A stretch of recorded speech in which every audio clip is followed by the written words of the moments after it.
buenos días y buenas tardes con todos. Mi nombre es Eduardo Rosero, soy el presidente de la Asociación Ecuatoriana de Energía Renovable y Eficiencia Energética. Quisiera dar primeramente un saludo y un agradecimiento a la organización de OLADE, principalmente a su secretario ejecutivo, Alfonso Blanco, y a todo su grupo de trabajo por el apoyo en la organización, la plataforma virtual, así como a los organizadores del webinar y a nuestros colegas expositores. El objetivo de esta reunión virtual ahora es abordar algunos aspectos en el ámbito técnico, ambiental, de estructura financiera y tributaria sobre los documentos que fueron proporcionados a finales de julio al Ministerio de Energía y que servirán de base para la elaboración de los pliegos definitivos. El plazo para la presentación de las observaciones dentro del cronograma presentado se vence hoy, según lo que tenemos nosotros dispuesto por el Ministerio de Energía. Y se debería usar el canal que está abierto para enviar todas las observaciones a la cuenta de correo electrónico realizada por el Ministerio, que es proyectosenergéticos@recursosenergia.gov.es. Sin embargo, nosotros como asociación estamos recopilando muchas de las observaciones y se han mantenido algunas reuniones con los técnicos y autoridades que estaban encargadas de la elaboración de los pliegos para ir buscando ciertos consensos sobre las alternativas técnicas y que estas no entorpezcan el desarrollo de los proyectos. La ERE, dentro de sus miembros, tenemos algunos desarrolladores de proyectos energéticos en el país que vamos ya trabajando en el sector de la energía renovable por varias décadas y ponemos a disposición nuestra experiencia para nutrir el debate que vamos a tener con ustedes en la parte final del webinar. También quisiera agradecer la gran acogida que ha tenido esta primera convocatoria, a la cual se han sumado varias empresas ecuatorianas dedicadas a la construcción y desarrollo de proyectos, así como EPCistas, integradores, proveedores de equipos, desarrolladores de proyectos de Francia, China, Estados Unidos, Italia, Corea, España, México, Canadá, Argentina, Chile, Uruguay, Colombia, Perú, Brasil, Costa Rica y Alemania. También nos acompañan en este webinar representantes del sector financiero público y privado, así como otras asociaciones gremiales nacionales como la Cámara de la Construcción, Cámara de Industrias, cámaras binacionales de comercio, representantes de embajadas, auspiciantes como por ejemplo la Embajada de Chile y la Cámara chileno-ecuatoriana de comercio. Algunos otros institutos internacionales que promueven la energía renovable, como el Instituto de las Américas y sus colaboradores, así como asociaciones de energía renovable con la que estamos nosotros empezando a trabajar conjuntamente, como es la Asociación de Uruguay, de Chile, de Colombia, Perú, México y Argentina. También asiste a este webinar peritos y expertos fotovoltaicos del PUB, certificadores internacionales de energía eólica, representantes de Banca Nacional e Internacional, así como otros representantes de fondos de inversión, consultores legales y tributarios nacionales y extranjeros, representantes de algunos medios de revistas especializadas energéticas que siguen muy de cerca los procesos que estamos llevando aquí en Ecuador, además de otras autoridades y funcionarios de instituciones del sector público del Ecuador y que han sido encargados en llevar estos pliegos adelante. Primero quisiera indicarles que este será uno de los primeros encuentros organizados por la AERE, teniendo en cuenta que estamos a las puertas del lanzamiento oficial del proceso de licitación internacional, cuyo objetivo es los proyectos fotovoltaicos del Aromo, así como los eólicos Villonaco 2 y 3, que está programado para la próxima semana, el miércoles 28 de agosto. Hay que recalcar que la fase de promoción se la inició el 30 de julio y muchos de los asistentes al evento organizado en la plataforma financiera aquí en Quito están presentes también en este webinar. En este webinar se pusieron a disposición desde esa fecha ciertos documentos y cuyos detalles técnicos vamos a ser abordados aquí, como el folleto informativo, los pliegos, las condiciones de la participación, borrador del contrato de concesión, borrador del contrato regulado de compra-venta de la energía, el PPA, y los resúmenes de los proyectos tanto eólico como fotovoltaico.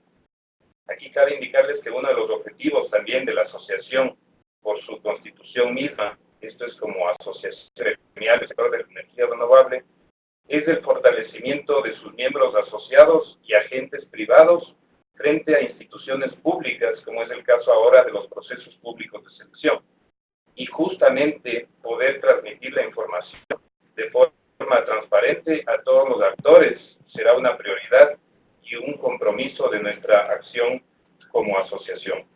En esta fase inicial también quisiera invitar a todos los asistentes antes mencionados a seguir intercambiando ideas y sobre todo contribuyendo al desarrollo de la energía renovable en nuestra región. Tenemos aquí en la fase del desarrollo de Ecuador, a través del Ministerio de Energía y SELEC, está reiniciando la promoción de energía fotovoltaica y eólica con estos procesos públicos de selección, después de casi 7 años.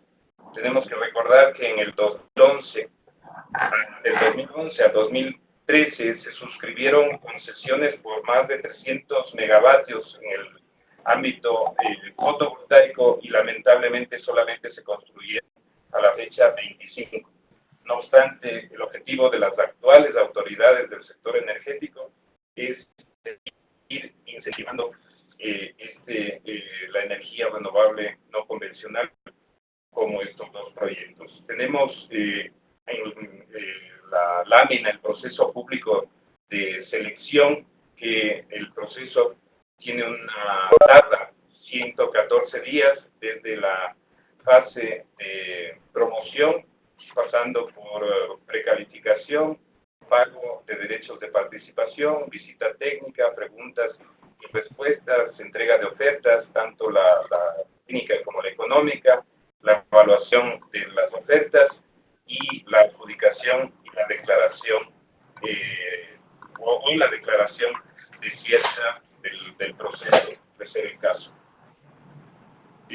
Tenemos aquí el cronograma ubicado del proceso de subasta y como fecha inicial es el 30 de agosto el evento que va a tener, que va a llevar a cabo el 30 de julio, que ya se llevó a cabo, y hasta el 20, como el día de hoy, se tenía la fecha límite para presentar las observaciones. Desde el día de mañana tiene la comisión tiempo para hacer la preparación de los documentos finales para que se haga la convocatoria a partir del día 28 de agosto, que es el inicio de la entrega del formulario de precalificación, y se tiene como fecha límite para entregar todos los documentos de precalificación el día 19 de septiembre. A partir del 19 de septiembre, la comisión tiene 5 días para realizar la precalificación y el día 27 de septiembre se tendría, es para la elaboración del acta de precalificación por parte de la comisión. Los días 30 de septiembre hasta el 3 de octubre se tienen para adquirir los documentos del proceso público de selección con un costo de $20,000 y se tienen previstas 2 actas de la comisión, una para el 4 de octubre y otra para el 11. A partir del 14 de octubre hasta el día 16 se tiene programado 3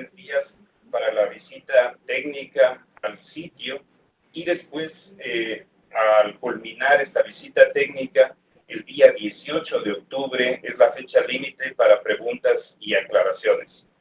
Teniendo así la comisión el día 22 de octubre para realizar el acta final del periodo para la entrega de la oferta 1 y de la oferta 2.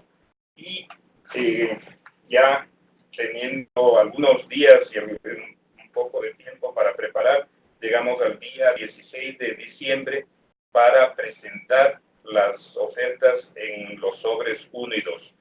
Ya no me voy a referir a las siguientes fechas porque eso ya correspondería a eventos posteriores. Entrando ya en la materia, en el proyecto del Aromo, se trata de un proyecto en la provincia de Manabí, y vamos a describir dentro de este webinar un poco las características técnicas del proyecto y los puntos básicos que son integrantes para el desarrollo de un proyecto fotovoltaico, como son la radiación, la situación de los terrenos, el punto de conexión, el licenciamiento ambiental, la seguridad de pago, temas contractuales como el contrato de permiso, contrato de conexión, el contrato regulado, la constitución del fideicomiso, que son temas que van a ser parte de seguramente la discusión o que vamos a abordar dentro de la última parte de este webinar. Tenemos aquí dentro del data room que se va a poner a disposición de los oferentes después del pago tres tipos de documentos: el pago de concesión, el nivel, un estudio de prefactibilidad realizado internamente por SELEC, y el estudio de interconexión. Este estudio de interconexión, que es algo bastante importante a la hora de diagnosticar si es que la red está lo suficientemente apta para recibir la energía, lo ha hecho SELEC con su unidad de negocio Transelectric y con la convalidación del operador SENACE, que es el que hace el control de la energía y la medición. Dentro del estudio de prefactibilidad, es un estudio muy básico, en el cual, a partir del cual uno puede empezar a realizar un poco más a detalle para tener una idea del dimensionamiento del proyecto. Dentro de los documentos también está el contrato de concesión, y ese contrato de concesión es un contrato de permiso, un título habilitante que se lo llama aquí en Ecuador, y da las condiciones, los derechos, las obligaciones tanto del generador como de la entidad contratante, que en este caso sería el Ministerio de Energía, para poder tener sus derechos y obligaciones, ¿no? Ahí radica un poco también la facilidad para poder determinar algunas cláusulas que pueden ser más o menos convenientes ya durante la ejecución del proyecto. Se dispone de, bueno, ya voy a hablar un poco más a detalle del tema de los terrenos. El terreno está a una altura de 255 metros sobre el nivel del mar, y los datos referenciales que se tiene de la energía que con el estudio de prefactibilidad dan una previsión de generación de 337 gigavatios hora por año, teniendo en cuenta una radiación solar de 1.648 kilovatios hora por metro cuadrado por año, en un plano inclinado de 5 grados, ¿no?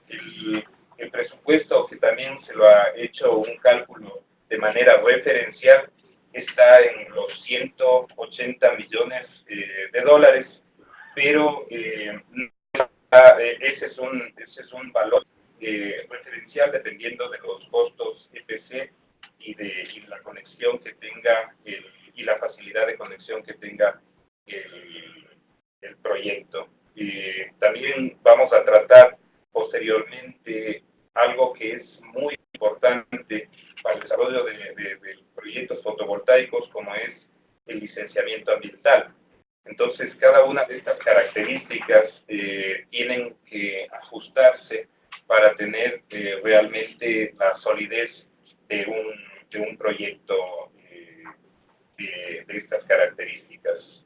A continuación, vamos a revisar un poco la parte de los terrenos que están a disposición por parte del proyecto, para el proyecto, y se trata de un área más o menos de 290 hectáreas que está definido en un polígono bastante reducido. No sé si se llega a ver donde estoy moviendo el mouse, sí creo, ¿no? Esa área sería la indicada para el desarrollo del proyecto de manera predeterminada. Justamente estuvimos hablando con los técnicos y de acuerdo al estudio de suelo, de la topografía del suelo, no siempre es la mejor área la que está escogida. Entonces, puede haber la posibilidad de extender esta área hacia los sitios que todavía no están siendo utilizados de toda la propiedad de los terrenos de la refinería del Pacífico. La propiedad actual de los terrenos del Aromo es de la refinería del Pacífico, y situación contractual está en liquidación la refinería, por lo cual estos terrenos serán declarados como utilidad pública. Entonces, posteriormente, a determinar ya para la próxima semana qué área disponible, cuál sería la mejor área para que el proponente pueda determinar su mejor propuesta dentro de terrenos más aptos, ¿no? Y eso es uno de los requerimientos que estamos planteando nosotros como asociación, así como que se proporcione por parte del Ministerio y de SELEC las escrituras ya del terreno, cómo están constituidas hasta ahora, y todo el cálculo del área disponible. Entonces, ese es un poco la situación del terreno, que es bastante importante. Luego pasamos como desarrolladores de proyectos a ver el segundo punto, que es la variación media que nosotros podemos tener estimado. Nosotros como asociación hicimos una estimación con programas de simulación, el PVSys o el SolarGIS, con diferentes datos, y esta simulación de rendimiento energético nos da un rendimiento, una producción eléctrica específica diaria con PVSys para el Aromo de 3.95 kilovatios hora, kilovatio pico por día, y con una determinación muy acentuada en los primeros meses del año frente a los meses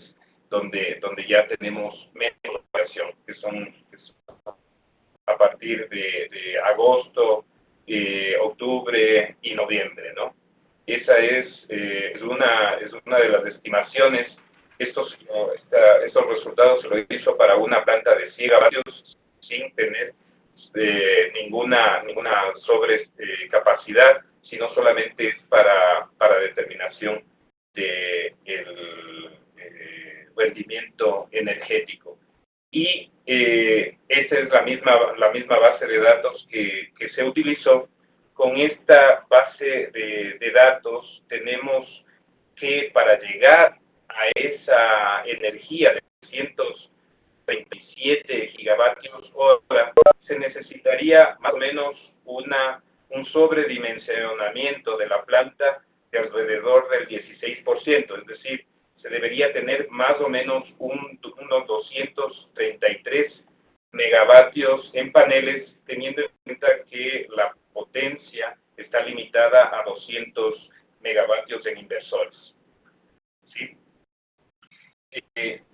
También hicimos otra simulación teniendo en cuenta otra base de datos que es la de SolarGIS, en la cual tenemos una variación o una irradiación global de alrededor de 1563 kilovatios por metro cuadrado, y con esta irradiación tendríamos una producción eléctrica de 1204 megavatios, kilovatios hora por kilovatio pico día, lo cual traducido a la producción específica diaria da un mejor valor que el anterior, teniendo en cuenta un 3.95 kilovatios hora por kilovatio pico. Teniendo esta variación y esta generación de energía, tendríamos que tener una sobrecapacitación del parque fotovoltaico de alrededor del 40% para poder llegar a los 237 gigavatios hora, ¿no?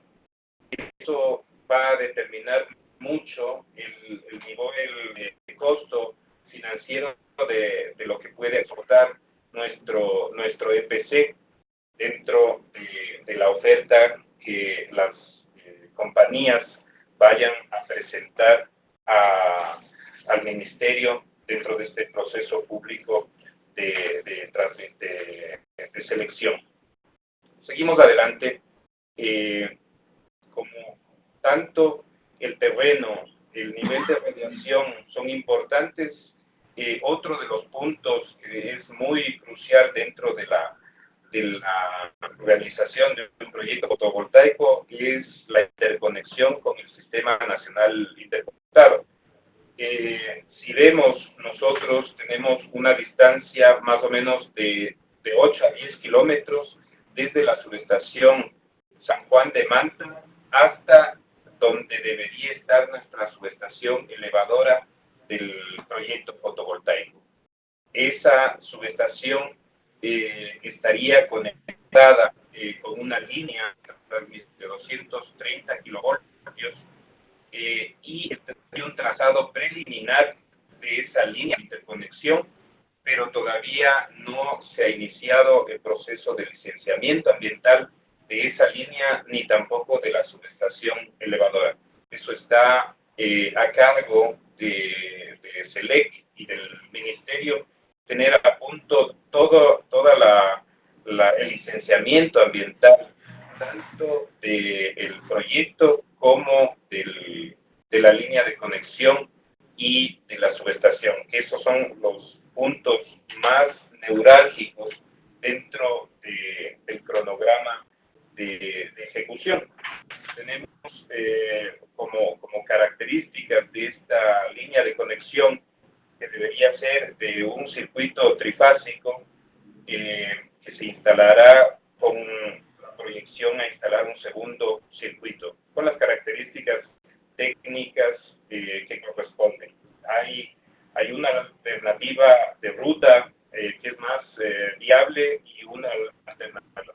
Pero como les digo, este tema del licenciamiento ambiental todavía no está concluido. Entonces, dentro de los requerimientos que se tiene para el proyecto, vamos a tener algunas incertidumbres que solventar.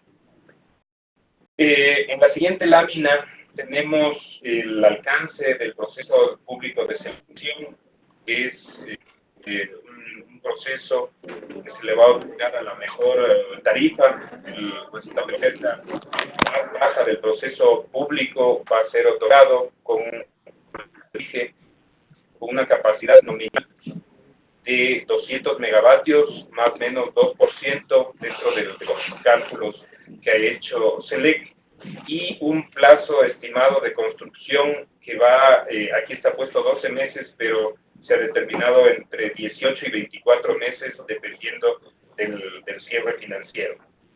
El cronograma de ejecución tiene varios hitos principales, los cuales van a ser declarados por el ponente dentro del contrato de permisos, del contrato de concesión, y deberían ser el suministro de equipamiento, inicio de obra civil, el inicio de montaje electromecánico y la puesta en operación de la central. ¿Cuáles los otros aspectos que se tiene que tomar en cuenta por parte de los proponentes? Es que se va a tener que determinar una garantía, se va a tener que presentar una garantía, seriedad y vigencia de oferta en los plazos, en los términos de los libros. Está inicialmente para 24 meses, pero creo que podría ser variable hacia 12 meses con una opción a poder ampliar por parte del beneficiario, automática petición del beneficiario. Voy a ver si puedo silenciar, porque hay algunas personas que no han silenciado el micrófono.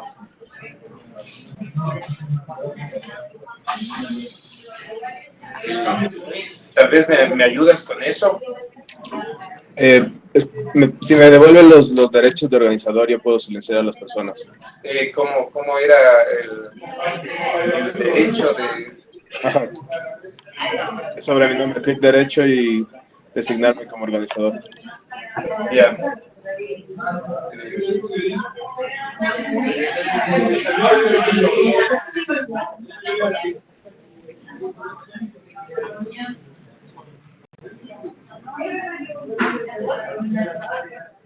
Muy bien. Yo continúo. Listo, ya procedo. Sí. Continúo yo con la exposición. Aquí tenemos varios elementos. Pues ya anuncié la garantía de seriedad y vigencia de oferta. Es uno de los filtros mayores que se va a tener que pasar para poder presentar la oferta ya en la fase de selección. Y los otros criterios técnicos que ya todos creo que estamos al tanto: experiencia mínima como 300 megavatios de la empresa o del consorcio en los últimos 10 años, las certificaciones de la normativa vigente, así como las condiciones financieras del consorcio proponente. Por el otro lado, tenemos la restricción del ámbito legal. También, al igual que en el otro proyecto, que es el Villonaco, se va a tener una restricción para el traspaso de derechos o cesión de acciones de al menos 2 años desde la firma del contrato de permiso. Es decir, no se puede traspasar las acciones sino teniendo en cuenta que se necesita una autorización del ministerio, y eso vendría después de 2 años. El contrato, como ya anunciado, ahí está el contrato de concesión, que ya ligeramente lo tratamos hace un momento, en donde deberíamos velar porque las condiciones contractuales sean favorables a la inversión, sean favorables al contratista y sean favorables también al Estado ecuatoriano. Dentro del contrato ya hay un modelo de contrato regulado, que es el PPA, que se firmaría entre la empresa adjudicada y las distribuidoras, en este caso con todas las distribuidoras, dentro de un fideicomiso de pago, el cual garantizaría el pago de la energía. Más adelante, Pablo Medeiros también nos va a comentar alguna situación de las experiencias que ha tenido en Uruguay sobre la forma de pago.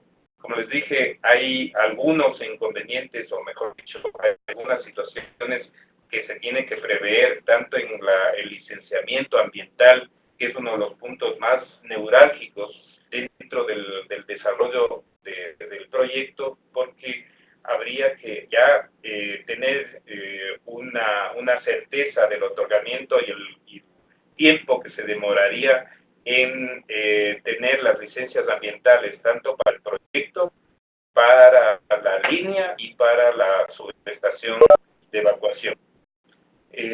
Las condiciones que pone el Estado están referidas como preferencia en el despacho y también preferencia en el pago, que eso ya un poco lo vamos a tratar en el tema legal y tributario que lo toparemos después. Por parte del inversionista, se debe presentar también para la firma del contrato un cronograma de ejecución y una garantía, bueno, aparte de la garantía de seriedad de oferta, que es en la parte precontractual, que es de calificación, se tiene que presentar una garantía de fiel cumplimiento para el periodo de construcción, que según el nuevo reglamento que entró en vigencia desde la semana pasada en Ecuador, el reglamento a la Ley Orgánica de Servicio Público de Energía Eléctrica, estipula un porcentaje sobre el monto del proyecto y de manera preliminar lo han estipulado en el 5%. En el 5% del valor del contrato, del valor del proyecto, es el que uno tiene que poner en garantía para el fiel cumplimiento del periodo de construcción, y posteriormente, cuando ya está construido el proyecto, se intercambia esa garantía por la garantía de cumplimiento de obligaciones. Entonces, eso es un poco a breves rasgos lo que quería compartir con ustedes, sin entrar en muchos más detalles sobre el proyecto del Aromo, y entraríamos solamente a presentar un poco las características técnicas del proyecto Villonaco 2 y 3, que está ubicado el Villonaco 2 en la zona de Membrillo Ducal y el proyecto Villonaco 3 en la zona de Guayrapamba. Se tiene que aclarar que estos dos proyectos deben ser ofertados por separado. Tiene que ser una misma empresa la que se encargue de la ejecución de los dos proyectos eólicos con características diferentes, características técnicas diferentes, tanto de velocidad de viento como vías de acceso. Son dos proyectos que tienen cierta similitud por su área y por su línea de conexión, pero que tienen características técnicas diferentes, ¿no? En el Data Room van a estar algunos documentos que van a servir muy que van a tener que ser estudiados por los docentes para validar todos los estudios y además poder presentar una oferta técnica en condiciones. Se dispone ya de un alto nivel en los estudios de impacto ambiental, pero faltaría de pasarlo de actualizar esos estudios y obtener también la licencia de impacto ambiental, tanto de los dos proyectos como de sus líneas de evacuación. Ese trámite está a cargo un equipo multidisciplinario formado en CELEC, que le está dando seguimiento a todo el tema del licenciamiento ambiental, y que se aspira que para la suscripción del contrato de permiso ese licenciamiento ambiental ya esté listo y se pueda solamente cambiar en el proponente. De los estudios de viento que tenemos, que se van a disponer para la elaboración de la oferta, hay algunas mediciones que no están certificadas, que sirven de referencia con torres de hasta 80 metros de altura en las dos ubicaciones y que podrían ser extrapolables. Eso dependerá mucho del tipo de documentos que se entrega a los oferentes en la fase ya de precalificación. La situación de los terrenos son alrededor, de lo que tengo entendido, de casi 150 predios, en los cuales se determinará cuál es su situación de registro catastral para poder ser adquiridos por proponentes o, en su defecto, el Estado tenga que declarar de utilidad pública y pueda ser reconocido a los propietarios.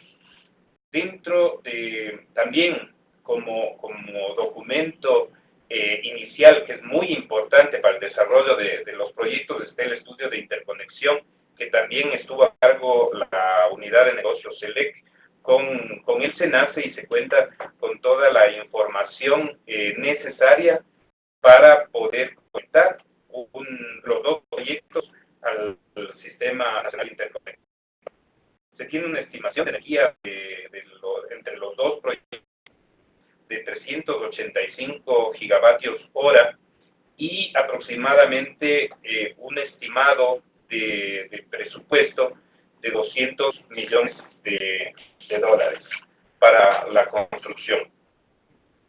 El Villonaco 2 está a una distancia de 10 kilómetros con respecto al proyecto ya ejecutado desde el 2011-2012, que es el Villonaco 1, y la distancia entre el proyecto Villonaco 1, que utilizaría la ruta de evacuación hasta la subestación de Loja, está determinado en 5 kilómetros. Mientras que en el Villonaco 3 tenemos una distancia mayor, una distancia de 22 kilómetros aproximadamente, hasta la estación del Villonaco 1, y también tendría la misma estructura de conexión. Aquí está un poco el gráfico del emplazamiento del Villonaco 2, cómo están dispuestas las torres eólicas y cómo y su ubicación geográfica dentro de esta mapa de altura, ¿no?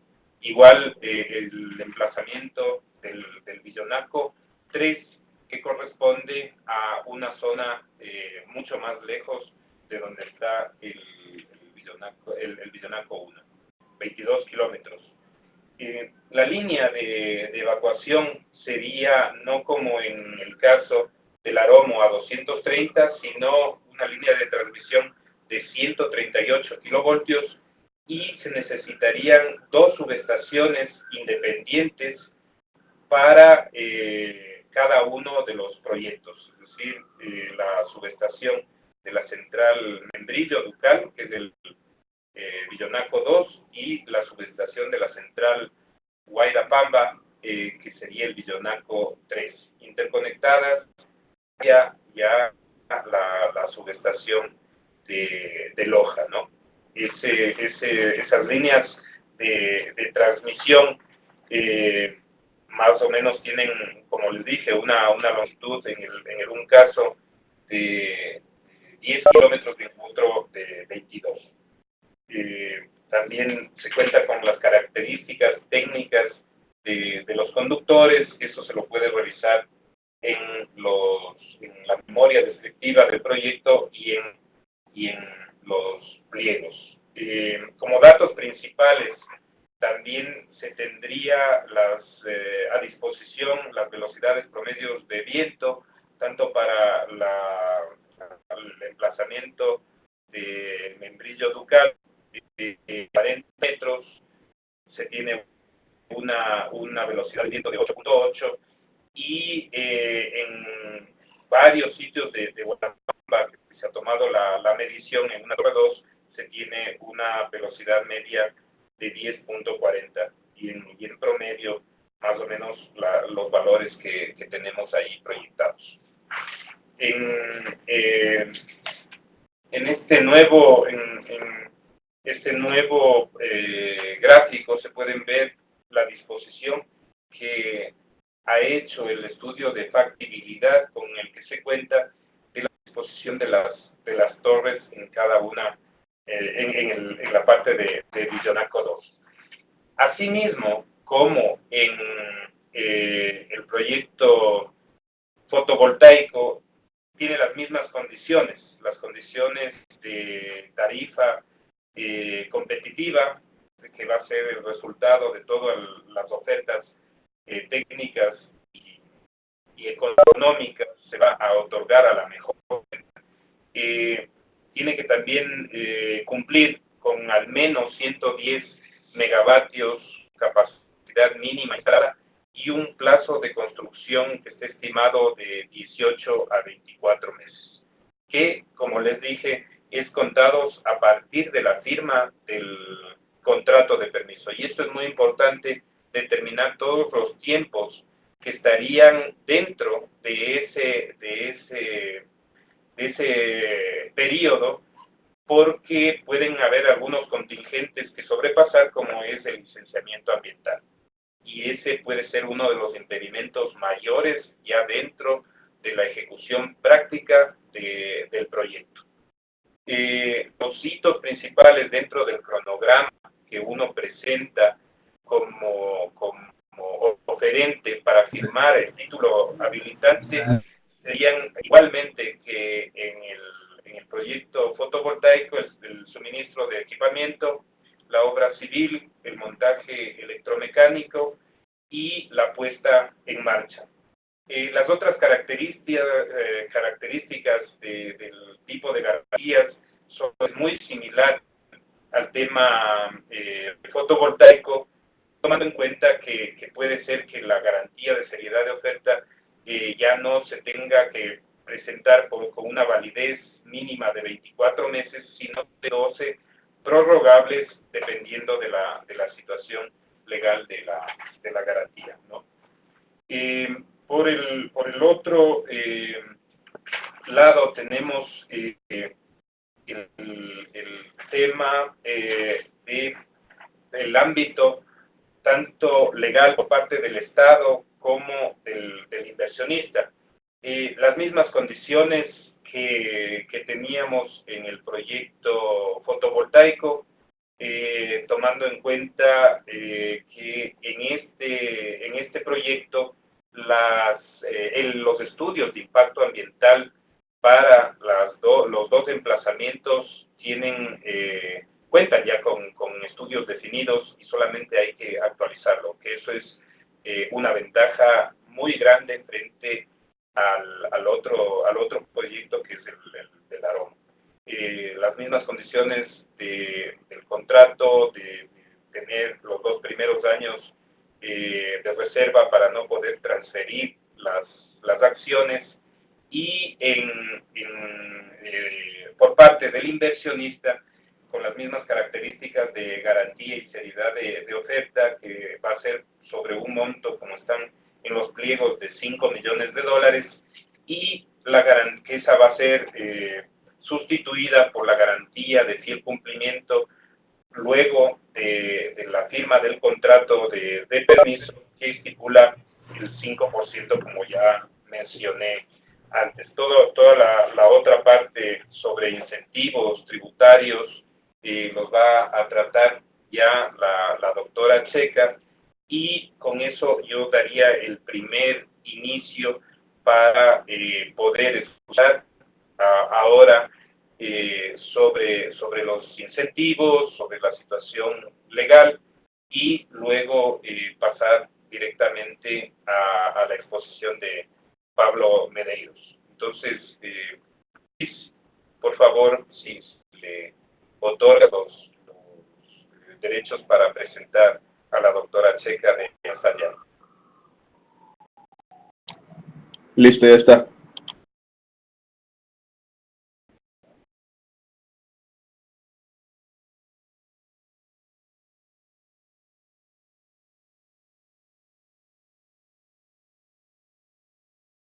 Ponle en pantalla. ¿Ya me oyen? Dice que me ve, porque yo ya no les oigo. ¿Me oyen? ¿Me escuchan? Sí se escucha. Bueno, un saludo para todos. Yo soy Fernanda Checa y es un gusto compartir este espacio con todos ustedes. Pues para el Ecuador, estos proyectos son, pensamos, una oportunidad de inversiones, sobre todo dirigidas al sector privado, bastante importantes dentro de este sector. Dentro de lo que son los beneficios tributarios a las nuevas inversiones, quiero hablarles primero de las generalidades y de muchos temas que ustedes ya deben haber escuchado, pero sobre todo también quiero darles una visión de los aspectos operativos de la práctica para implementar estos beneficios, que es algo que se tiene que ir considerando a medida de las planificaciones de las inversiones. Como un primer beneficio, pues tenemos la exención del impuesto a la renta y el beneficio. Para este tipo de proyectos serían 12 años, pues es un sector prioritario, ya que están fuera de las áreas de Quito y Guayaquil. 8 años en el caso que fuera Quito y Guayaquil, lo que no aplica al tema que nos ocupa, e incluso se puede prever una exención de 15 años en el proyecto que está situado en Manabí, siempre que la inversión se haga en los siguientes 5 años. ¿Qué es importante también tomar en cuenta para efecto de la exención? Los timelines. Y estas exenciones se cuentan desde el primer año en el que se generan los ingresos atribuibles únicamente a la nueva inversión. En este punto también se debe considerar que la ley es bastante clara al indicar que el mero cambio de propiedad de activos productivos que ya se encuentran en funcionamiento, así como créditos para adquirir estos activos, no implica una inversión nueva. Ahora, para sociedades nuevas, así como para las existentes, estas exoneraciones aplican sobre todo bajo la condición de generación de empleo neto, que es algo que tal vez no se esté discutiendo mucho y no se esté mirando cuáles son los parámetros que se deben cumplir. También vamos a mirar que a esta condición puede tener excepciones bajo ciertas condiciones y lineamientos y justificaciones. ¿Cómo funciona la generación del empleo neto? Y esto ya es un aspecto operativo para poder implementar este beneficio tributario en relación al impuesto a la renta y el anticipo. Esto debe ser contabilizado en periodos fiscales, debe ser igual al tiempo transcurrido desde la constitución de la empresa hasta el primer ejercicio fiscal en que se generan estos ingresos operacionales. Es importante también indicar que en el caso de que se haya suscrito un contrato de inversión, el plazo para cumplir con esta condición se fija con base al flujo proyectado, presentado y aprobado por la autoridad competente. En el caso de empresas existentes, pues tenemos aquí una división entre lo que se conoce como las MIPYMES, que son las micro, pequeñas y medianas empresas, en las que esta condición se debe cumplir con al menos un trabajador adicional de su empleo neto permanente durante el periodo de ejecución de la inversión. Dentro de las MIPYMES, ustedes me preguntarán, bueno, ¿y cuáles son un poco, cómo se han definido las MIPYMES en la legislación ecuatoriana? Pues dentro de lo que son una microempresa son aquellas unidades productivas que tienden de 1 a 9 trabajadores y generan un valor de ventas o ingresos brutos anuales iguales o menores a $300,000 de los Estados Unidos de América. Una pequeña empresa es aquella que tiene de 10 a 49 trabajadores y un valor de ventas e ingresos brutos anuales entre $300,001 hasta $1,000,000.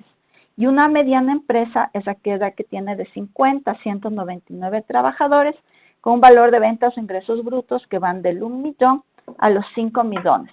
Todas las que sobrepasen dichos límites pues ya son consideradas como grandes empresas. Y estas, en relación con la generación del empleo neto, deben incrementarlo progresivamente durante la ejecución de la inversión y alcanzar al menos un incremento del 3% adicional al existente. ¿Cuáles pueden ser unas excepcionalidades a la generación del empleo como condición bajo los parámetros que les acabo de comentar para que se puedan aplicar los incentivos? Pues aquí el CEPAI, que es el Comité Estratégico para la Promoción y Atracción de las Inversiones, es la autoridad incompetente para eximir el cumplimiento de esta generación previa solicitud. Pero como una condicionante previa a esta excepcionalidad, nos dicen que la empresa debe mantener al menos el promedio del empleo de los 3 últimos periodos fiscales de acuerdo a su categoría de tamaño de empresa, que son bajo los parámetros que les acabo de comentar. Son muchos de los parámetros que pueden permitir esta excepcionalidad. Yo he puesto aquí 4 ejemplos, en realidad son como casi 10 ejemplos de parámetros. Dentro de estos tenemos que se trate de una inversión intensiva en tecnología que permita optimizar procesos productivos, que se trate de un fomento a la producción que incremente un 5% de dicha productividad, que se pueda verificar una diversificación en mercados, en bienes o servicios no tradicionales, o que también se pueda demostrar un ingreso de divisas de al menos del 25% de recursos del exterior. Ahora, aquí para ustedes podría ser también interesante comentarles que la modificación de estos parámetros también puede ser propuesto por el sector privado o por el sector privado agrupados en gremios o en cámaras, como podría ser a través de la asociación, en los cuales se puede remitir un informe que justifique la necesidad de fijar nuevos criterios para estos parámetros de generación de empleo. Conversando un poco informalmente con Eduardo, me decía que no necesariamente este tipo de proyectos van a incrementar en un buen número la generación de empleo porque justamente tienen que ver con avances tecnológicos, con el aprovechamiento de los recursos renovables y que tal vez pueda generar mucho empleo en un comienzo, sobre todo en las fases de construcción. Pero ya una vez en operación, este tipo de incremento del empleo, de mantener este empleo, no necesariamente puede darse. Y serían características o justificaciones que desde un punto de vista técnico se podrían exponer a la CEPAI para mirar cómo para su sector se pueden fijar nuevos parámetros. Dentro de estos, pues lo que son las MIPYMES tienen que justificar alguno de los parámetros que les he comentado y en el caso de grandes empresas, 2 parámetros.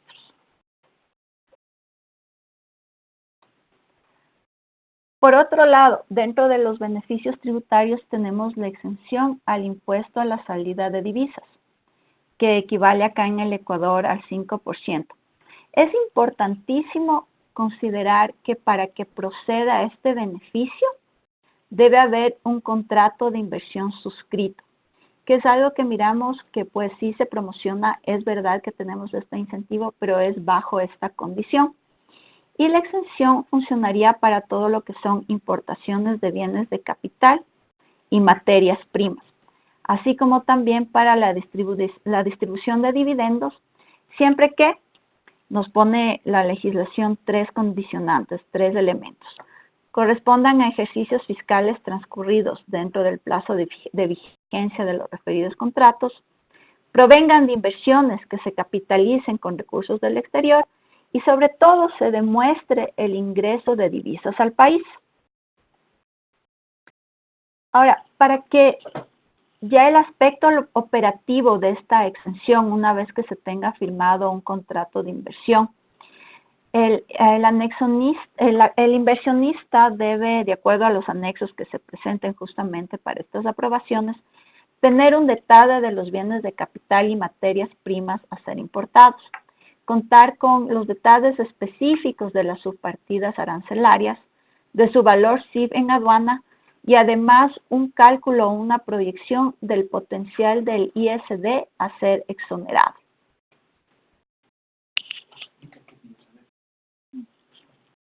Ahora, por otro lado, esta definición de bienes de capital y materias primas se realiza de acuerdo con la clasificación según uso o destino económico, conocida como CUODE. Y finalmente, a nivel tributario, dentro de las formalidades que se debe cumplir ante el SRI, el inversionista tiene que efectuar la declaración informativa de transacciones exentas no sujetas del ISD y además contar con una trazabilidad de los pagos, que son aspectos que en materia tributaria la autoridad, que en nuestro país es el SRI para este impuesto, pues mirará dentro de los monitoreos de control de los beneficios tributarios.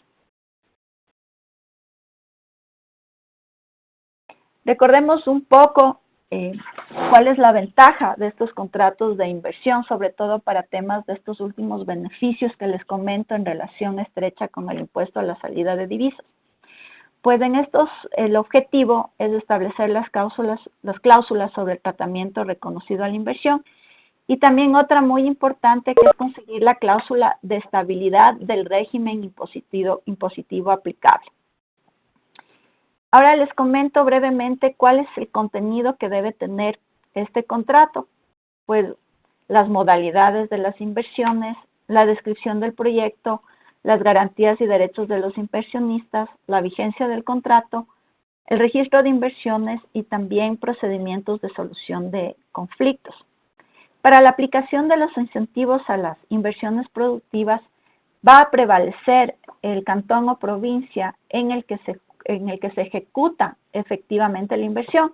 En estos casos sería tanto en la provincia de Manabí como en Loja, y esto es independientemente de donde para fines legales se pueda domiciliar la compañía.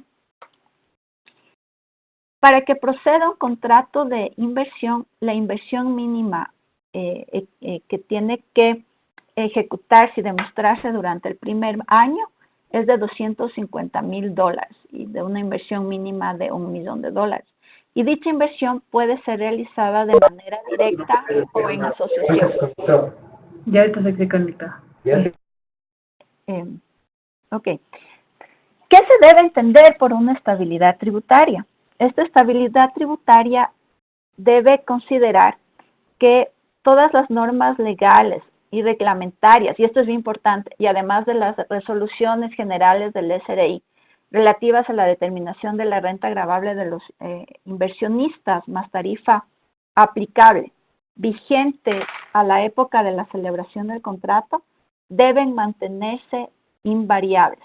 Y eso es algo que en las últimas reformas fue una gran aclaración dentro de la normativa correspondiente. El plazo de vigencia del contrato, permítanme, ahí está.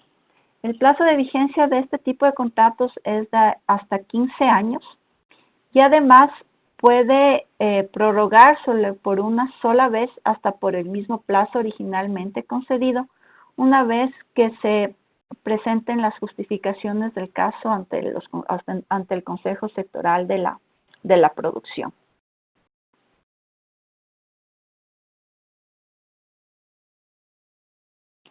Finalmente, ¿cuál es el procedimiento de aprobación para un contrato de inversión a breves plazos? Pues se hace una presentación con la solicitud, con los siguientes requisitos: nombre, objeto social, actividad autorizada, representante legal, una breve descripción del proyecto, obviamente todas las corridas de los montos de inversión y propósito, de los planes y modalidades de inversión, del empleo a generarse, como ven ustedes aquí, lo incluyen específicamente y vemos que tiene todas estas condiciones y estas excepcionalidades que se pueden explorar.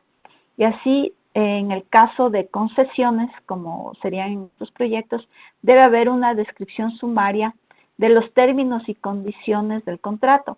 Y generalmente la autoridad competente seguramente solicite a la entidad que está concediendo un informe actual del proyecto. Eso como un primer paso. Un segundo paso es la emisión de un informe técnico jurídico de acuerdo a legislación en el término de 15 días.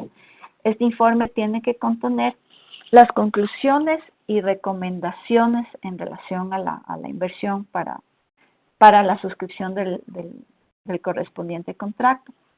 Es también importante decir que cuando en los contratos de inversión se esté procurando obtener la exoneración del ISD o incentivos arancelarios, se debe contar con el dictamen del Ministerio de Finanzas, el mismo que debe ser emitido en un plazo de 30 días.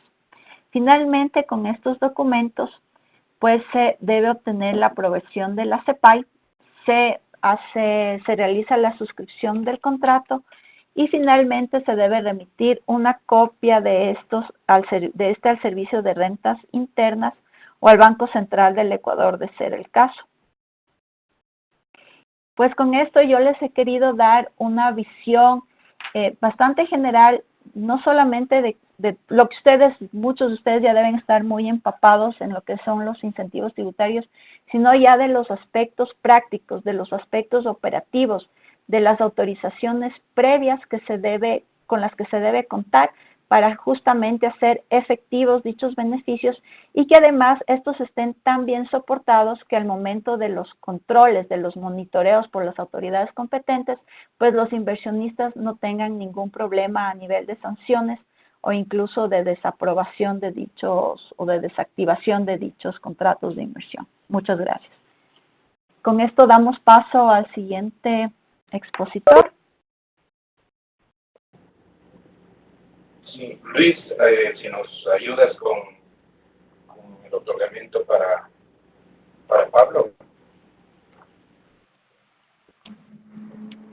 Sí, señor Medeiros, ¿usted va a transmitir el documento o yo lo hago desde mi computadora?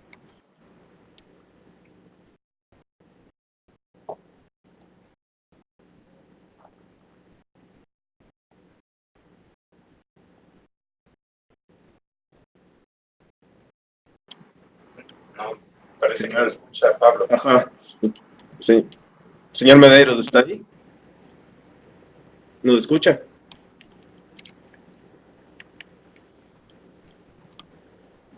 Ahora. ¿Sí? Sí, ahora sí ya lo escuchamos. Bueno, disculpa, había puesto una vincha que no funcionaba. Solo podía escuchar. Bueno, sí, te agradezco si puedes compartir el documento que mandé hoy en la mañana si no es ese, que es la versión 3, lo puedo presentar yo ahora, seguramente con compartir contenido aquí arriba. Sí, ahora yo le pongo la función de presentador y usted podrá compartir el documento. Bueno, En su pantalla. ¿Qué es presentador? Ahora. Perfecto. Compartir contenido. Y voy a tener que ir al documento de Drawings. A ver ahora. Ahí está. Muy bien. A ver si lo están viendo. Sí, se lo ve. Se lo ve el documento. Perfecto. A ver. No sé qué. Algo le está pasando. No estoy viendo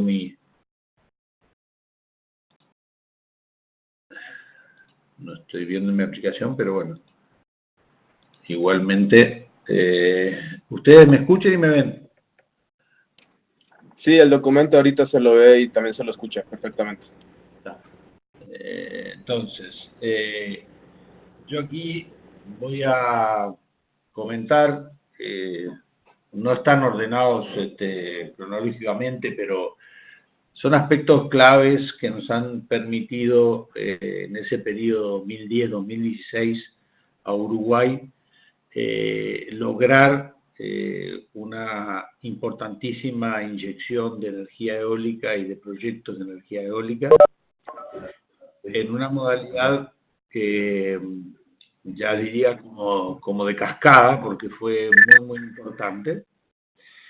En el periodo anterior, al 2010, pasamos por una etapa de pruebas, ensayos y contratos que no maduraron, especialmente porque, bueno, había que conocer el tipo de cliente que estaba interesado en invertir, y por otro lado, el país todavía no tenía claramente definida cuál iba a ser el camino del volumen de inversión que se pensaba implementar. Pero llegado a la fecha 2010, ya con un par de intentos que no habían sido muy buenos, se logra un proceso que es muy rápido, en el cual entre el 2010 y al 2012 se firman 15 contratos de energía renovable del orden de 50 kilovatios cada uno, y bueno, y esto se facilitó por un montón de claves que ahora voy a ir comentando. La primera es que en Uruguay, desde el año 97, que se creó la nueva ley del marco regulatorio del sistema eléctrico, se permitió la generación privada, que antes era potestad del Estado, y no así con la transmisión y la distribución, que sí quedó dentro del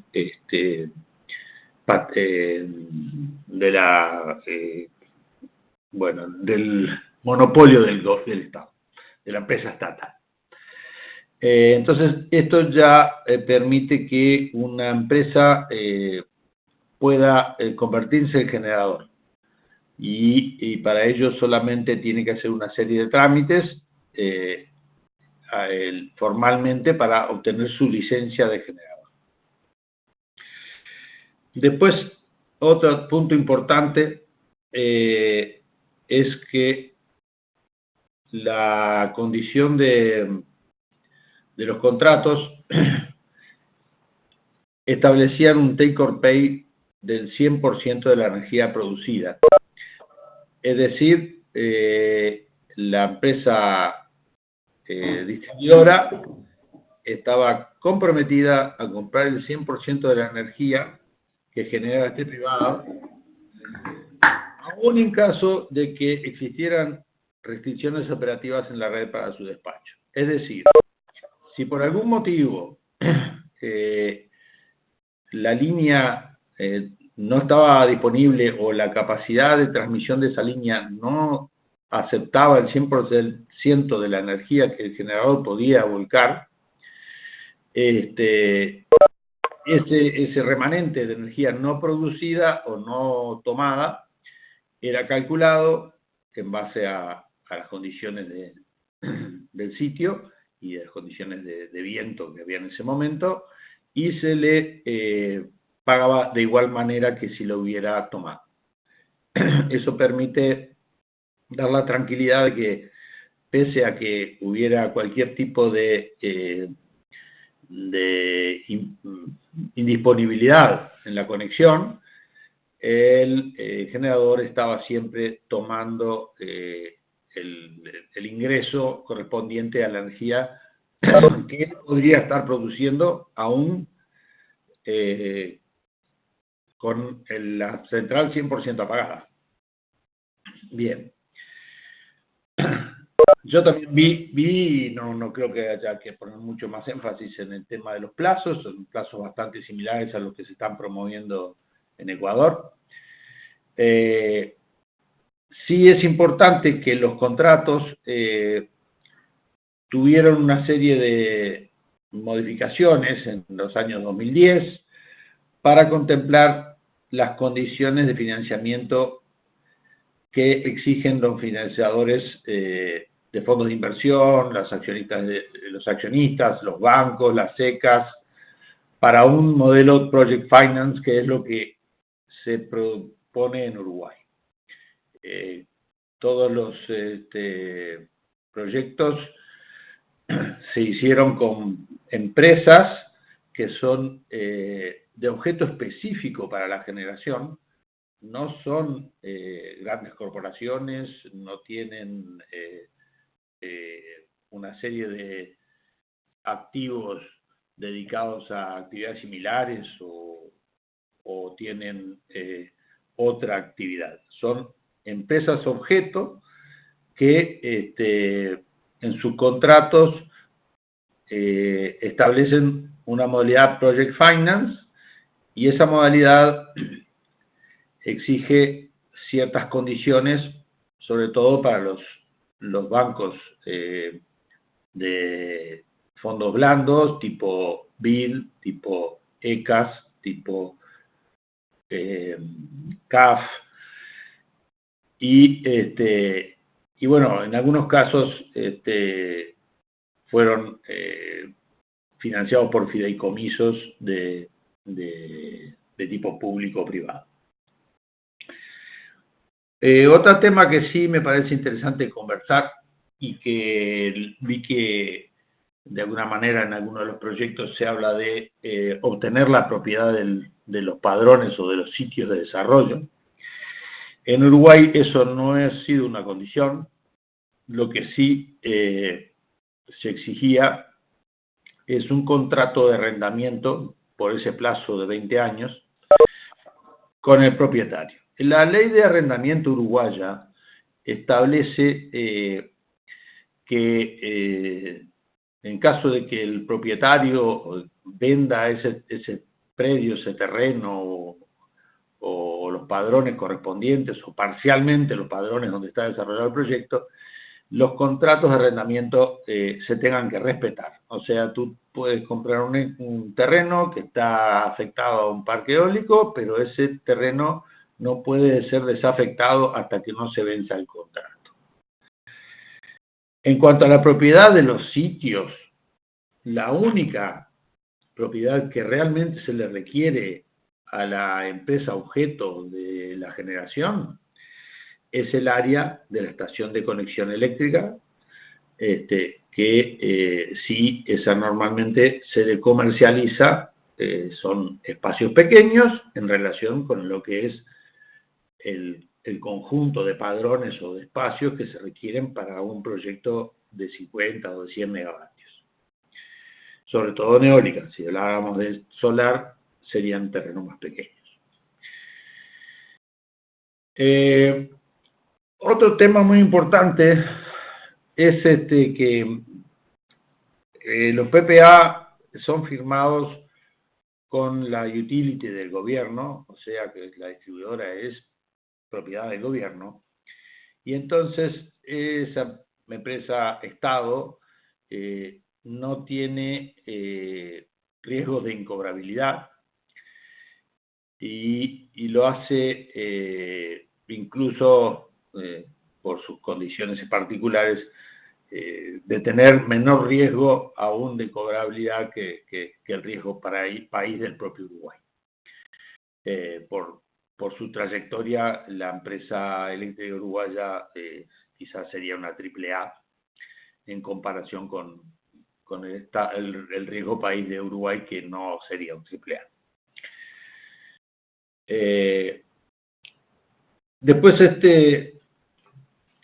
el marco regulatorio ambiental. Yo vi ahí que los proyectos de Ecuador en algunos casos tienen estudios preliminares y en otros casos estudios a completar o a desarrollar.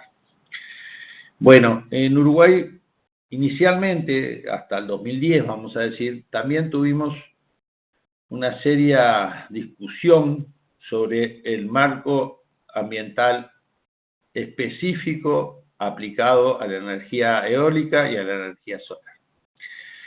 Y Dada la reducida posibilidad de impacto ambiental de tipo grave e irreversible de este tipo de proyectos sobre el medio ambiente, y que incluso los contratos PPA establecen el desmantelamiento posterior de la central, eso fue visto de alguna manera y entendido paulatinamente por la Dirección Nacional de Medio Ambiente y el Ministerio de Vivienda, Ordenamiento Territorial y Medio Ambiente, visto como una situación de muy poca afectación, con lo cual se pudieron reducir los plazos de los estudios de habilitación para cualquier tipo de parque, de parques de gran porte, casi que diría como a la mitad de lo que es un estudio ambiental normal de cualquier otro tipo de industria. Y también permitía que las líneas de conexión y alta tensión que se utilizan se incluyeran en el propio estudio de impacto del parque, con lo cual una vez que se pedía la habilitación de la línea, si el parque ya tenía su habilitación ambiental, la habilitación de la línea, el permiso de la línea era automático, no había que hacer un trámite complementario. Otra característica de estos proyectos es que la cantidad de oferentes que participan, al ser una modalidad Project Finance con empresas objeto específico de generación y de contrato PPA con la utility, no es tan restrictiva la condición para las ofertas y las empresas que tienen interés especialmente en las etapas de desarrollo y no tanto de mantener la inversión a largo plazo. Entonces, en Uruguay lo que se ha dado ha habido un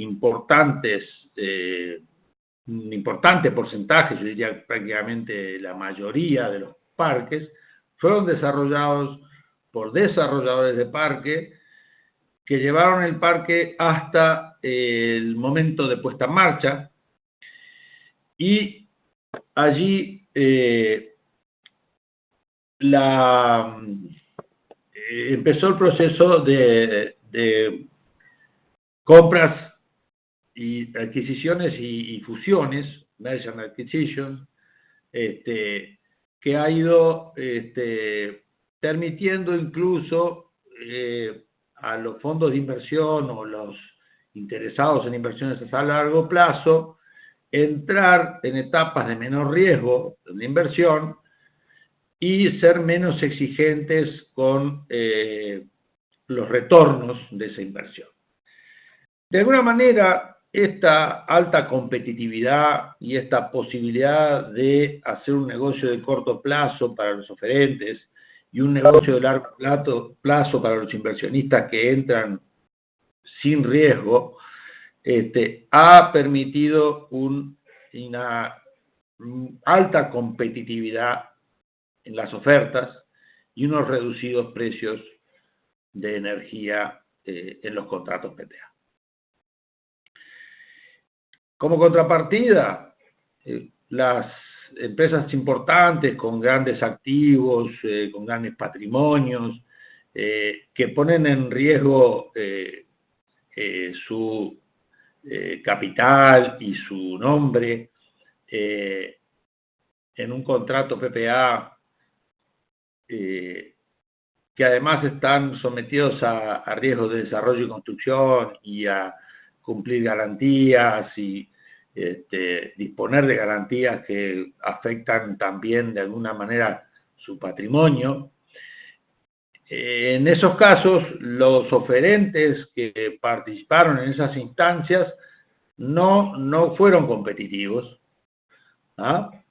Y realmente no fueron adjudicatarios, porque todo este riesgo incrementado de alguna manera era pasado a los precios de la energía. Sigamos con el punto 8, que es el acceso a fuentes de financiamiento blando. Más allá de que los plazos de construcción para este proyecto de 20 años son cortos, y que en esas etapas aparecen normalmente bancos comerciales, en parte como créditos puentes o como parte del financiamiento, pero normalmente no están asociados al financiamiento a largo plazo. El financiamiento a largo plazo, en casi todos los casos, ha sido obtenido de créditos de exportación, de las ECAs, de otros fondos de apoyo al desarrollo, como el BID y la CAF, y en algunos casos, ya más recientes, se emitieron acciones para fondos de inversión en la bolsa, atomizando esa financiación a nivel de prácticamente de personas, pero siempre son financiamientos a largo plazo con tasas de interés bajas, con plazos de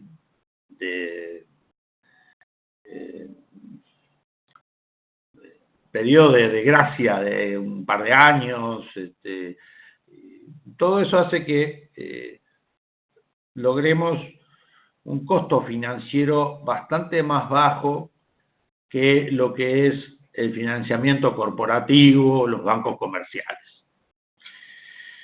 Entonces, todas estas fuentes financieras siempre han puesto un menor estrés al proyecto y sobre todo darle también un poco de oxígeno inicial con mayores plazos de periodo de gracia, que todo esto de alguna manera ha permitido que se llegue a precios muy competitivos.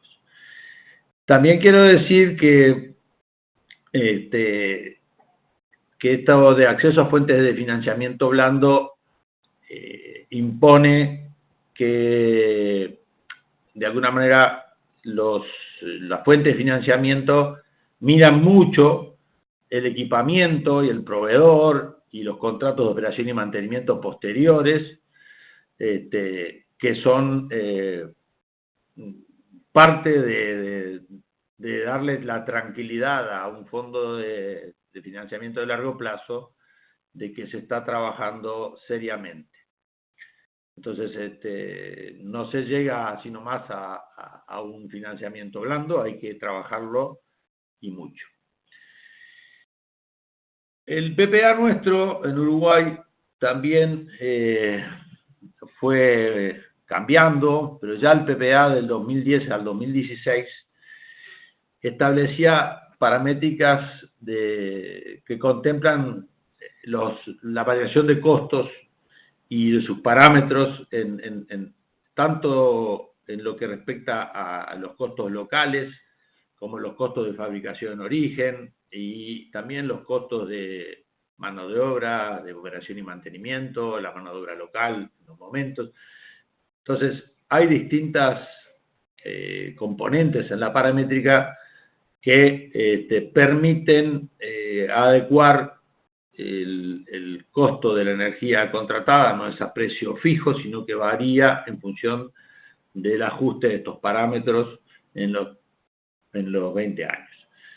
Es de destacar que en los primeros contratos de 2010 la paramétrica fue negativa, el ajuste fue negativo, justamente porque los parámetros inflacionarios y parámetros de costos de origen, y bueno, terminaron dando un ajuste negativo, lo cual no quiere decir que sea malo, simplemente que se ajusta a la realidad y la tasa de alguna manera de rentabilidad esperada no se vio sorprendentemente favorecida por algo, sino que fue mantenida justamente, vamos a decir. Por otro lado, tenemos en Uruguay se exige que los generadores y o las demandas, o sea, quienes comparten el contrato de energía, deben hacerse cargo de los costos energéticos, perdón, los costos asociados al uso de la red, y eso de alguna manera se salvó porque ese punto hace que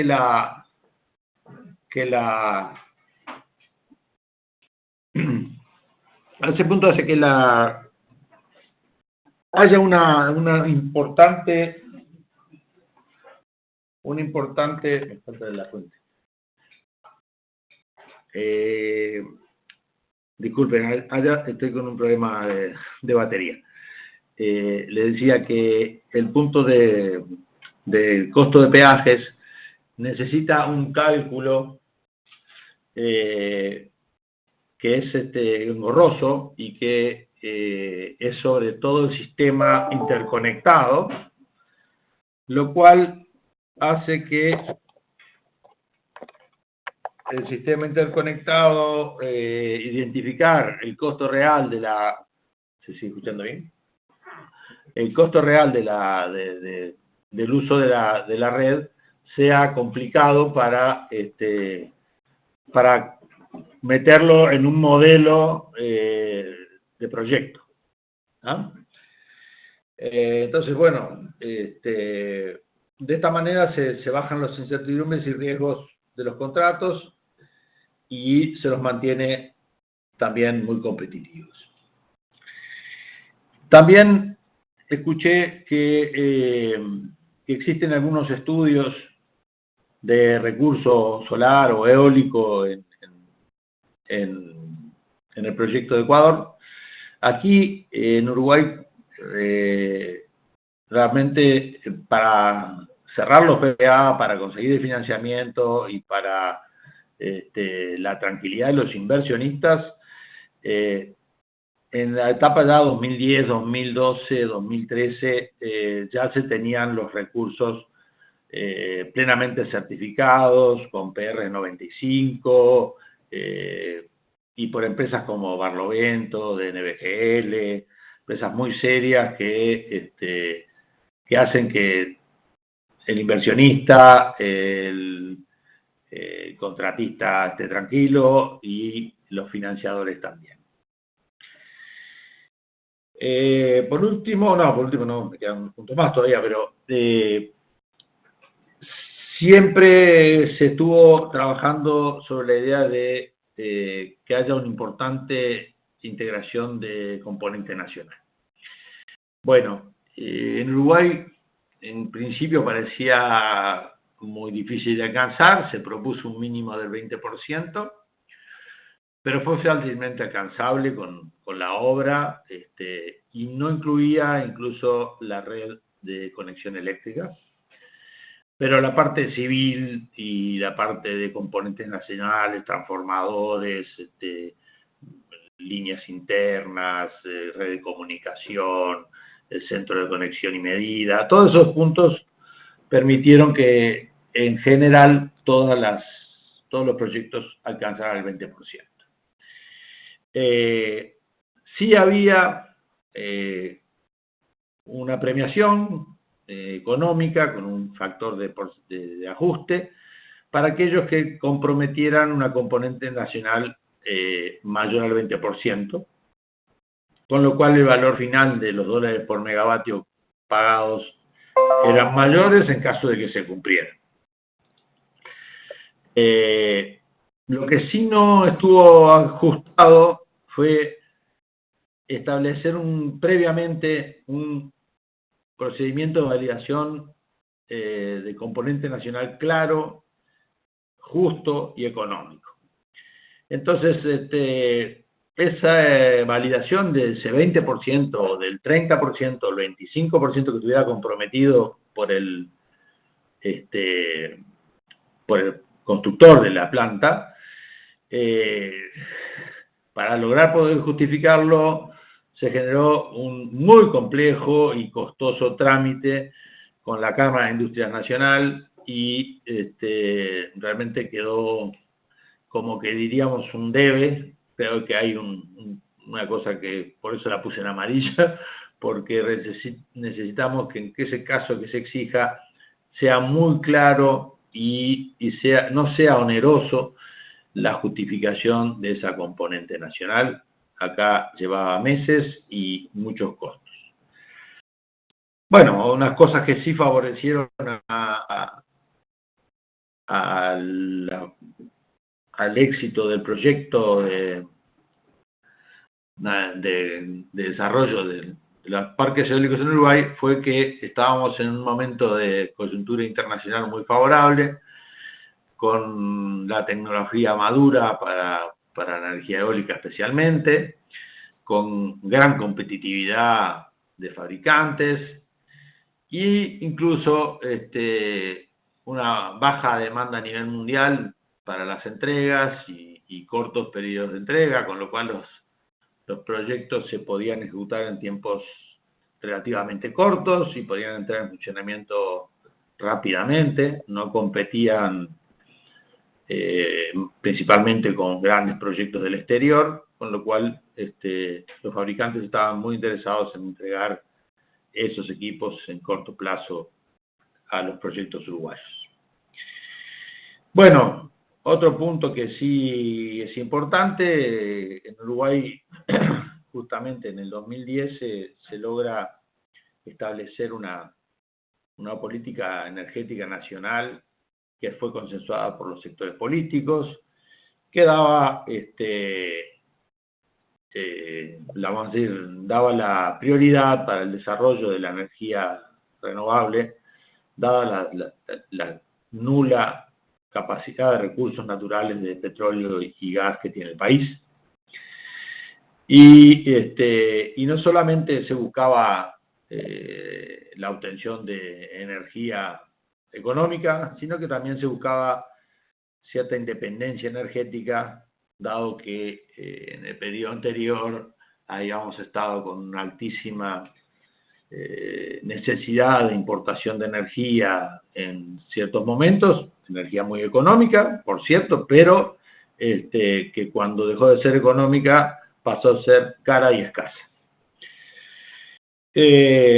Bueno, para que los proyectos sean realmente interesantes para los inversionistas y para los financiadores y para los desarrolladores, había que tener un Estado país que fuera creíble, y bueno, eso en el punto 15 se resalta. El país ha cumplido a rajatabla con sus compromisos económicos y políticos en su historia, y además en un momento en que los vecinos nuestros estaban con grandes problemas de crisis económica, institucional, de deudas, de retraso en los pagos, de default. Realmente hizo que Uruguay fuera una plaza muy interesante para los inversionistas. Bueno, ¿por qué se logró un paquete tan grande de energía en el Uruguay? Y bueno, es cierto que Uruguay tenía, gracias al largo periodo de desarrollo de proyectos hidráulicos en su historia antigua, tenía la capacidad de, en ciertos momentos, cubrir toda la demanda e incluso llegar a exportar energía exclusivamente con sus centrales hidroeléctricas. Y además de tener una potencia instalada muy importante, tenía una capacidad de reserva de energía acumulada en su lago principal que permite responder hoy a cualquier fluctuación en la producción de energía renovable y permitiendo de esa manera una altísima penetración de las energías renovables en todo el sistema eléctrico, evitando el uso de máquinas térmicas que tienen mayores costos, que tienen mayores dificultades para arranque y parada que una central hidroeléctrica.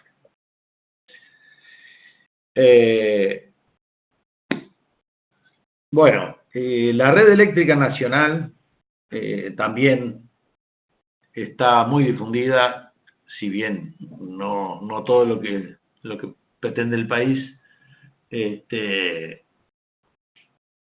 Quedamos en tener una red tan importante nos permitió darle cabida a muchos espacios. Bueno, por último, voy a saltarme algunos puntos que no son tan importantes. La estructura de capital, como les dije, está basada en empresas objeto. Y después voy a hablar de las dos garantías de mantenimiento de oferta y de fiel cumplimiento. En Uruguay, la garantía de mantenimiento de oferta se definió un 1% de la facturación estimada del proyecto en 10 años. Eso, de alguna manera, en un proyecto de 50 megavatios, se resume en una inversión, en una garantía de $1 millón. La garantía de fiel cumplimiento, en este caso, para un proyecto también de 50 megavatios, comienza hasta la finalización de la puesta en marcha con un monto de 5 millones y luego de alguna manera se liberan el 80% de la garantía y queda una garantía renovable anualmente de $1 millón hasta el final del proyecto, los 20 años. Existen unos mecanismos fiscales que son parecidos a los de Ecuador, que están algunos más vigentes, otros menos vigentes, pero que más o menos establecen devoluciones de IVA, de impuesto a la renta y otras cosas. Y bueno, también es importante saber que como estamos hablando de generadores privados, el despacho tiene que estar garantizado para que los proyectos no tengan que declarar un costo de operativo para poder entrar en funcionamiento, dado que el sistema eléctrico nacional funciona en forma de despacho económico. Así que ellos quedaron de alguna manera con una forma de despacho automática, 100% que estuvieran disponibles. Y bueno, como si quieren decir, para mejorar alguna cosita, los contratos de venta de energía son exclusivos con la utility, y esto de alguna manera frenó o funcionó como una restricción para que los parques pudieran entrar en el mercado de competencia en la compra-venta de energía entre privados. Y con esto creo que puedo dar por finalizada mi participación en la conversación. Si pueden citarme, porque ahora no sé. Hola, Pablo. Sí, te escucho. Hola. No, soy Jorge Dosil, soy el presidente de AUDER. No, yo quería un poco... ¿Me escuchan? Hola. Sí, muy bien, te escuchamos muy bien. Yo lo quería un poco como resumen de lo que muy detalladamente y muy correctamente explicó Pablo, que el proceso del proyecto eólico uruguayo, en resumen, fue un proyecto donde las reglas de juego eran muy simples, muy cortas, con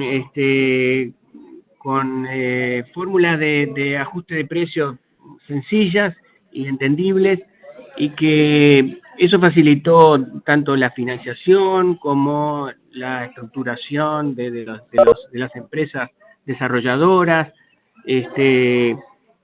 Y en definitiva, digo, esa fue la clave, ¿no? Obviamente que la complementariedad que tiene Uruguay con la generación hidroeléctrica fue un factor decisivo para introducir toda esta cantidad tan impresionante, 1.500 megavatios de energía eólica en un sistema que tiene un pico de 2.000 y poco.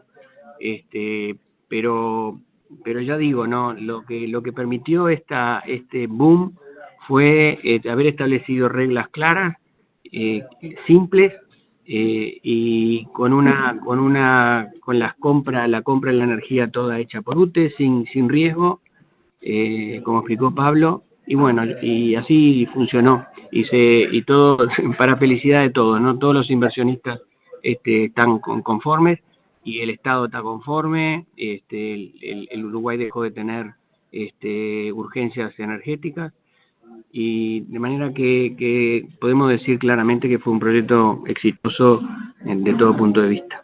Mira, quería agregar eso un poco como resumen, ¿no? Como para ayuda para Ecuador, digo, que piensen en eso, ¿no? Que las reglas sean simples. Nosotros no tuvimos, por ejemplo, como ustedes piden ahí, que la empresa desarrolladora demuestre una capacidad financiera y una capacidad de inversión. Eso nosotros nos apoyamos en la garantía de fiel cumplimiento del contrato, que era una garantía importante, y así funcionó, todos los proyectos se hicieron, solo 3 proyectos no se hicieron, y el Uruguay corrió el riesgo y como sobreequipó, digamos, se sobrevendió, digamos, y eso corrigió esos 3 o 4 proyectos que no se llegaron a hacer, pero la inmensa mayoría se hicieron sin ningún tipo de problema. Así que quería hacerles ese comentario también. Bueno, de mi parte, muchas gracias. Muy interesante todo. Muchas gracias por los comentarios, y me parece súper interesante el esquema que crearon. No sé, seguramente puede haber pasado algunos malos pasos, o mejor dicho, haciendo camino al andar. Quisiera también dar a Carlos Finat de la Asociación de Chile para que nos cuente un poquito la relación que hubo con el auge de la energía renovable, los parques fotovoltaicos que se construyeron en Chile, y luego sí pasar a través del chat con algunas preguntas, y de ser necesario daríamos la palabra a los participantes para que puedan expresar. También un saludo, la veo conectada aquí a Enid Cabrión, que es una de las personas que han participado dentro de la elaboración de los pliegos, y ella también puede servir de mucha ayuda dentro del panel de discusión. Entonces, Carlos, no sé si estás listo. Sí, estoy por acá. Gracias. ¿Se escucha, perdón? ¿Aló? Sí, perfecto. Escucho. Muy bien, muchas gracias por la invitación. Y la verdad que es difícil agregar algo después de la completísima presentación que hizo Pablo. Voy a tal vez ir a algunos aspectos más de índole técnica que podría ser de interés revisar. Yo no conozco las bases de la licitación, por lo tanto a lo mejor esto está resuelto, pero igual me gustaría poderlo comentar. En primer lugar, y esto se basa en una dura experiencia que hemos tenido en Chile el año pasado, por el atraso de una línea de 500 kilovolts, que implicó que el sector renovable no convencional perdió un estimado de cerca de $80 millones debido a restricciones en las inyecciones, porque esa línea no estaba lista. Entonces, aquí lo que yo quisiera es insistir en la necesidad de que existan estudios que analicen los distintos escenarios, de tal manera, y a mediano plazo, digamos, o a largo plazo deseablemente, pero al menos a mediano plazo, que aseguren, verdad, que las centrales van a poder inyectar su capacidad de producción. esto es importante porque si eso no está debidamente fundamentado, va a haber una prima por riesgo que va a estar incorporada probablemente en el precio, y si hay alguna empresa que no considera esa prima por riesgo y el riesgo se manifiesta, la verdad que va a tener un problema financiero, puede llegar a tener un problema financiero relevante. También pensando en la potencia que se incorporaría con estas centrales solares, que yo entiendo que se conectan al sistema interconectado ecuatoriano, suman 310 megawatts entre las dos. Y estaba viendo una curva de demanda diaria de Ecuador, en la cual la demanda en la mañana, a las 8 de la mañana, es aproximadamente un 60% de la demanda total, que son 4.000 megawatts, lo cual da 2.400 megawatts a la hora que sale el sol, y por lo tanto el sistema, con una demanda y generación en ese momento de unos 2.400 megawatts, va a tener que ajustarse a una variación de generación de 210 megawatts, que es aproximadamente un 8%. Eso para un sistema que no esté debidamente preparado puede ser un desafío duro de cumplir, y la solución más directa cuando no se puede cumplir con ese traspaso, ¿verdad?, de generación, de la generación hidroeléctrica o termoeléctrica hacia la fotovoltaica por esa cantidad, significa que la generación de los parques fotovoltaicos probablemente va a ser sometida a curtailment, va a ser recortada, de manera de reducir su rampa de toma de carga. Entonces, eso también es una pérdida para el generador, es un aspecto de riesgo, y creo que sería también muy importante que se verifiquen que las capacidades, tanto de rampa, ¿verdad?, en cuanto a velocidad y a amplitud de la rampa, que tendría que ser por razones obvias del orden de 230, 240 megawatts, esté realmente disponible en el sistema, y que los costos de esa rampa estén debidamente cubiertos, ¿verdad?, por la regulación del sistema eléctrico ecuatoriano.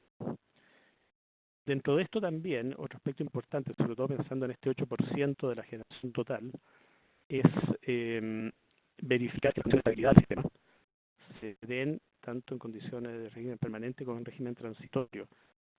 ¿Qué pasa con las centrales fotovoltaicas si es que se desconecta, ¿verdad?, un grupo generador grande en otra parte del país? Y al revés, ¿qué pasa en el sistema interconectado si se desconecta la central de 200 megawatts? Habitualmente se piden estos análisis, ¿verdad?, al proponente. Sin embargo, creo que es importante que se haya un estudio respaldado por el operador independiente del sistema eléctrico del Ecuador. Otro aspecto importante que creo que es relevante tenerlo contemplado es el aspecto de los requerimientos técnicos que se le impongan a los equipos del sistema de las centrales que se van a construir. Hay características técnicas correspondientes a los inversores que, si se consideran al momento de la compra, son bastante marginales en cuanto al costo de la inversión total, pero si se quiere modificar eso posteriormente puede ser bastante oneroso o derechamente imposible. Me refiero, por ejemplo, a la incorporación de las centrales fotovoltaicas a un sistema AGC, es decir, que puedan recibir una consigna de nivel de potencia desde un sistema SCADA, de manera de hacer el seguimiento de carga a través de un sistema que optimiza permanentemente el costo de la operación, ¿verdad?, y entrega las consignas a las distintas centrales. La capacidad de las centrales fotovoltaicas de proporcionar servicios complementarios, tanto en regulación primaria como en regulación secundaria. En fin, hay una serie de elementos que están relacionados con estas características técnicas que sugiero que, si no se han visto, sean verificados. Como referencia, hay un documento que se desarrolló en Chile y es un documento bastante estable, yo diría bastante maduro, que es la norma técnica de seguridad y calidad de servicio, que ya está en una versión 8 o 9, ¿verdad?, en la cual se han ido recogiendo esta exigencia, y el día de hoy cada uno de los equipos eléctricos en general, pero en particular los sistemas fotovoltaicos, los que son los inversores, deben cumplir con esa norma, lo cual asegura la compatibilidad con el sistema, asegura que los inversores no se desconecten por efecto de sus propias protecciones frente a una falla externa, cosa que es un evento que también puede ocurrir y lo único que hace es profundizar la falla si es que ella proviene de la conexión de una generadora en otra parte del sistema.